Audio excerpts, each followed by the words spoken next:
is a line-by-line explanation for beginners of the passage, the context, meaning and scope of tourism, from Ielts, paragraph A.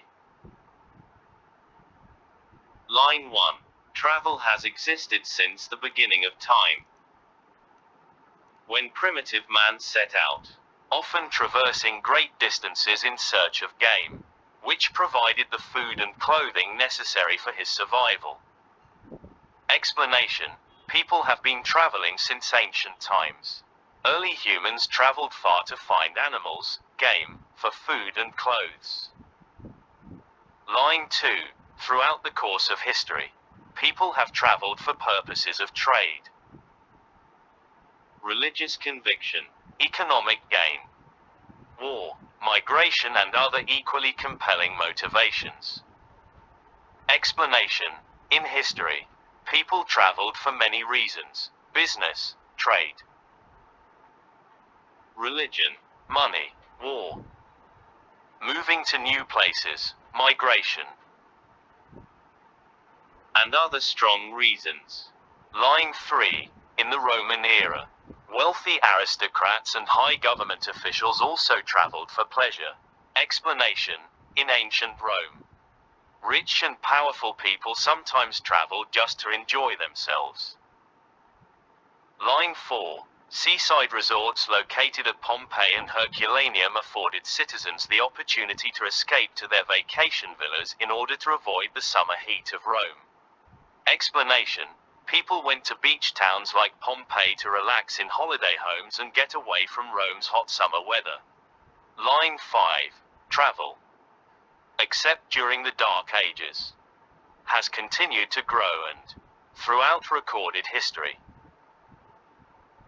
has played a vital role in the development of civilizations and their economies. Explanation.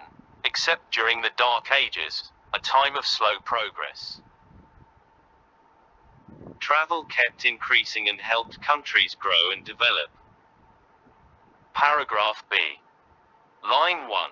Tourism in the mass form as we know it today is a distinctly 20th century phenomenon. Explanation. Modern mass tourism, lots of people traveling, started in the 1900s. Line 2. Historians suggest that the advent of mass tourism began in England during the Industrial Revolution with the rise of the middle class and the availability of relatively inexpensive transportation. Explanation. Historians say mass tourism began in England during the Industrial Revolution when more people had money and cheap transport became available. Line 3. The creation of the commercial airline industry following the Second World War and the subsequent development of the jet aircraft in the 1950s signaled the rapid growth and expansion of international travel. Explanation. After World War II, airlines and jets were developed, and international travel quickly increased. Line 4. This growth led to the development of a major new industry, tourism. Explanation. Because of this growth, tourism became a big business. Line 5. In turn, international tourism became the concern of a number of world governments since it not only provided new employment opportunities but also produced a means of earning foreign exchange. Explanation. Governments started caring about tourism because it created jobs and brought in foreign money. Paragraph C. Line 1. Tourism today has grown significantly in both economic and social importance. Explanation. Nowadays, tourism is very important for the economy and society. Line 2. In most industrialized countries over the past few years, the fastest growth has been seen in the area of services. Explanation. In developed countries, service industries, like hotels and restaurants, have grown the most recently. Line 3. One of the largest segments of the service industry, although largely unrecognized as an entity in some of these countries, is travel and tourism. Explanation. Travel and tourism are a big part of the service industry, but some countries don't fully recognize it.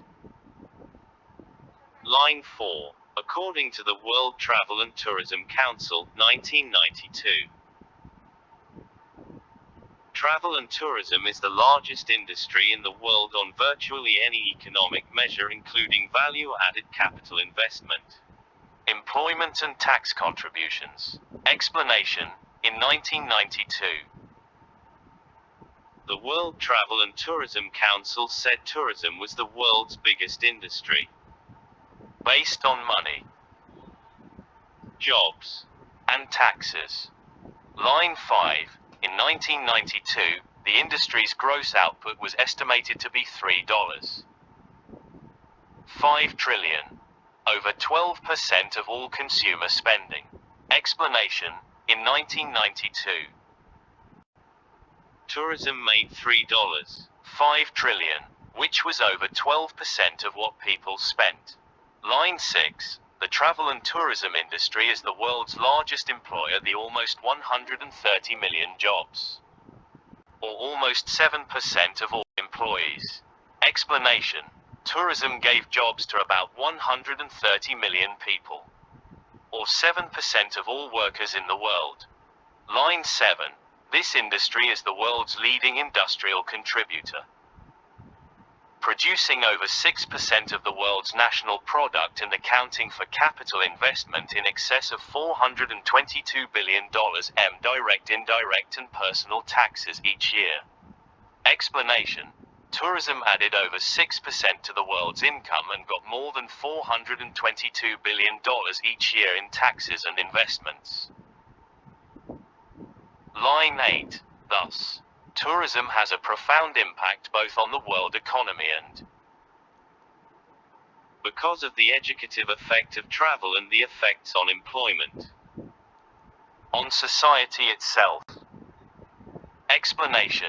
So, tourism affects both the economy and society a lot because it teaches people and creates jobs. Paragraph D. Line 1.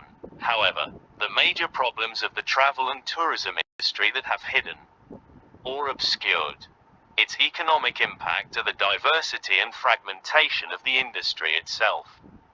Explanation. But there are big problems in tourism. The industry is so diverse, different types, and fragmented, split into many parts, that its money impact is hard to see clearly. Line 2. The travel industry includes hotels, motels and other types of accommodation, restaurants and other food services, transportation services and facilities, amusements, attractions and other leisure facilities, gift shops and a large number of other enterprises. Explanation. Tourism includes many businesses, places to stay, hotels, places to eat, restaurants, transport, buses, taxis, fun places, theme parks, shops, gift stores, and many more. Line 3. Since many of these businesses also serve local residents, the impact of spending by visitors can easily be overlooked or underestimated. Explanation. Because locals also use these services, people often forget how much money tourists actually spend. Line 4. In addition, Mays, 1992, points out that the tourism industry involves concepts that have remained amorphous to both analysts and decision makers. Explanation. Mays said in 1992 that tourism is hard to define clearly, even for experts and government officials. Line 5. Moreover, in all nations this problem has made it difficult for the industry to develop any type of reliable or credible tourism information base in order to estimate the contribution it makes to regional, national and global economies. Explanation.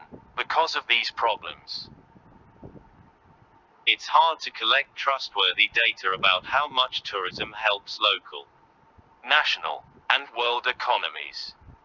Line 6. However, The nature of this very diversity makes travel and tourism ideal vehicles for economic development in a wide variety of countries, regions or communities. Explanation. Still, because tourism has many parts, it's a great way to help the economy in many different places.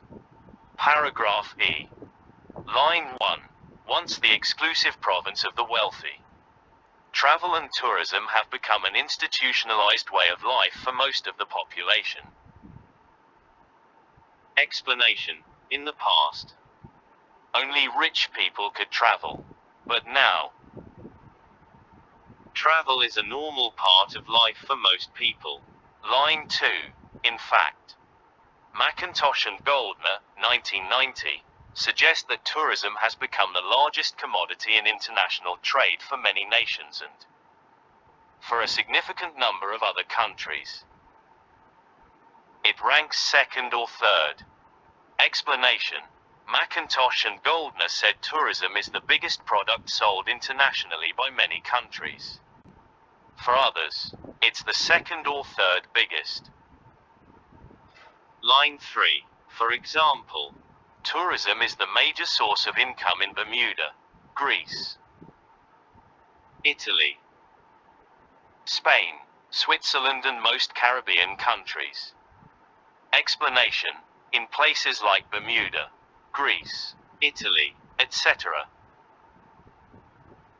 tourism brings in most of the money.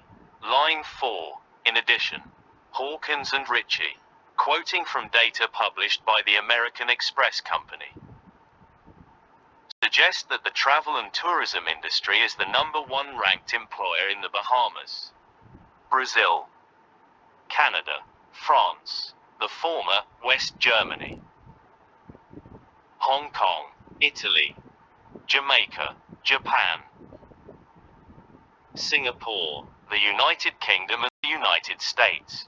Explanation. According to Hawkins and Ritchie, tourism gives the most jobs in countries like the US, UK, Japan, and many others. Line 5. However, because of problems of definition, which directly affect statistical measurement, it is not possible with any degree of certainty to provide precise, valid or reliable data about the extent of worldwide tourism participation or its economic impact. Explanation. But because tourism is hard to define clearly, it's difficult to measure exactly how many people travel and how much money it brings. Line 6. In many cases, similar difficulties arise when attempts are made to measure domestic tourism. Explanation. The same problem happens when trying to count how many people travel within their own country.